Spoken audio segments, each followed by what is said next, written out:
Checklist.io. Our story takes place early in the morning in Akuchuku, which awakens every day with a vibrant energy as the city's bustling streets come alive. Along the sidewalks, vendors busily prepare their stalls, arranging colorful arrays of ripe fruits to entice passers-by. The air is filled with the sweet scent of mangoes, the tangy aroma of pineapples, and the earthy fragrance of freshly picked vegetables, creating an enticing symphony of flavors. As the sun rises higher in the sky, the city's markets become a kaleidoscope of sights and sounds, inviting locals and visitors alike to immerse themselves in the lively hustle and bustle of Accra's morning markets. Amidst this excitement, Maya's mornings were often met with a heavy heart as she navigated the challenging dynamics of her family life. On this particular morning, as she prepared for school, she tiptoed past her father slumped on the couch, a bottle of liquor lying discarded on the floor beside him. The sight of him in such a state never failed to stir a mix of sadness and frustration within her. Maya's father, once a promising software engineer, fell into a downward spiral of alcoholism after losing his job due to corporate downsizing at Alexander Huntley's Microsystems.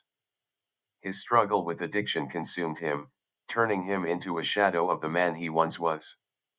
His presence in the household became increasingly erratic and unreliable, leaving Maya to fend for herself and her family.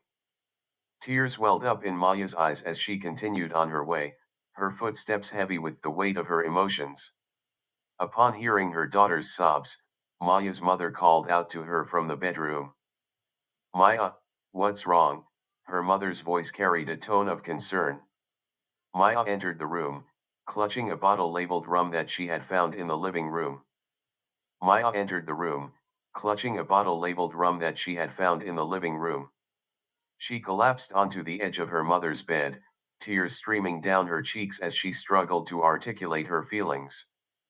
Her mother, despite her own physical limitations, reached out to comfort Maya, her voice gentle but firm. Stop crying, Maya. Your father is a good man, he just fell on hard times. Remember, before my accident in that self-automated car from Huntley Microsystems, your father was the lead scientist. He worked at Alexander Huntley Microsystems as a rising computer software engineer genius. The mention of her father's former job brought a bittersweet pang to Maya's heart. She remembered a time when her family had been whole, when her father had been a pillar of strength and stability. But now, those memories seemed like distant echoes of a happier past. With her mother's reassurance echoing in her mind, Maya wiped away her tears and gathered her resolve. She knew that dwelling on the hardships of the present would only weigh her down. Straightening her shoulders, she kissed her mother goodbye and made her way out the door, determined to face the challenges of the day with courage and resilience. Chapter 2, The Encounter.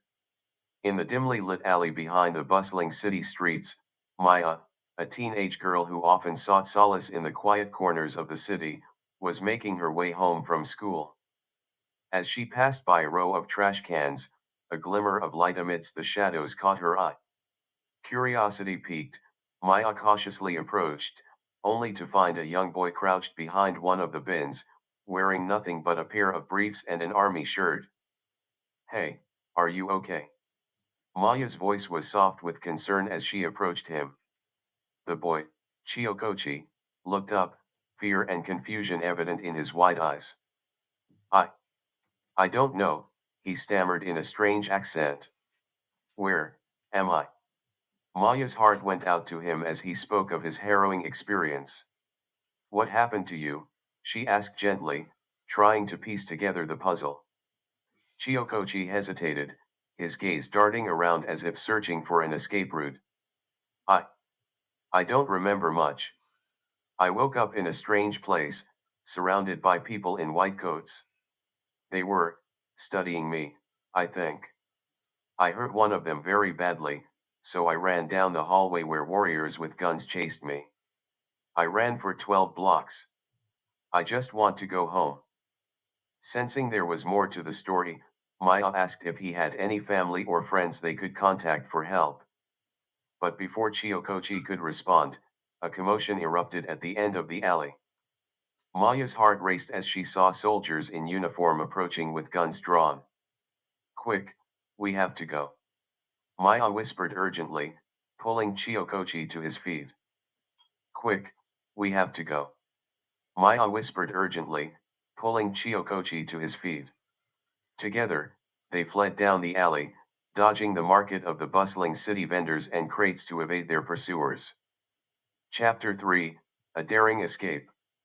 Maya's gaze flickered to Chiokochi, her worry evident in the furrow of her brow. Do you have anyone we can reach out to for help? She inquired, her voice barely audible over the tension that hung in the air. But before Chiokochi could respond, the tranquility of the alley was shattered by the sudden appearance of soldiers, their ominous presence sending a shiver down Maya's spine. With guns drawn, they advanced menacingly toward them. Quick, we need to move. Maya urged urgently, her senses on high alert as she propelled Chiokochi forward, their steps hastened by a surge of adrenaline. Together, they darted down the alley, darting behind dumpsters and crates in a desperate attempt to evade their pursuers. Maya's heart raced with each pounding footstep, her sole focus on reaching the safety of her apartment. As they finally reached the building, Maya guided Chiokochi to a nearby fire escape, their breaths ragged with exhaustion as they ascended to the rooftop. But their momentary relief was shattered as soldiers appeared below, their weapons poised to strike. Stop or I'll shoot, one soldier yelled, the threat hanging heavy in the air as he raised his firearm.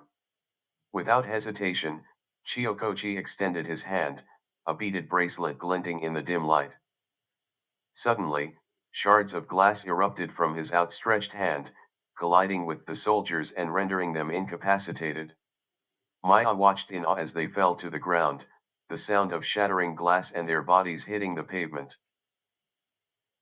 Determined to protect Chiokochi, Maya urged him to follow her as they leapt from rooftop to rooftop, their movements fluid and agile as they evaded their relentless pursuers. Finally, they descended into Maya's apartment, collapsing in exhaustion as the danger still loomed. Chapter 4, Revelations. Maya's heart raced with apprehension as Chiokochi's revelation unfolded before her. What are you not telling me? She asked, her voice trembling with concern. Chiokochi took a deep breath before pouring out the truth of his origin. I come from another. Chiokochi took a deep breath before pouring out the truth of his origin. I come from another time, a time destroyed by hate and technology. Our civilization's progress was fueled by the creation of silicon, also known as sand. The sand you see here is a grim reminder of our fallen society. He continued, recounting the circumstances of his discovery just 2 weeks ago in Accra, Ghana. I was found in a rock, a device we call a time stabilizer. My father placed me there as our civilization teetered on the brink of destruction due to a racial war between left-handed and right-handed people. It may sound trivial, but it tore us apart. Kyokochi's voice quivered with emotion as he described his encounter with a compassionate archaeologist who tried to shield him from military scrutiny. She couldn't save me from the military's relentless study. Eventually, she gave me one of my bracelets before I managed to escape. Maya listened in stunned silence, her mind reeling from the gravity of Kyokochi's words. It was a tale of tragedy and resilience, and Maya knew she had to stand by his side in the face of the challenges to come. I had no idea, Maya whispered, her voice tinged with sorrow. I'm so sorry you had to go through all of that. Chiokochi offered her a faint smile, his eyes reflecting a mixture of gratitude and sadness. Thank you, Maya.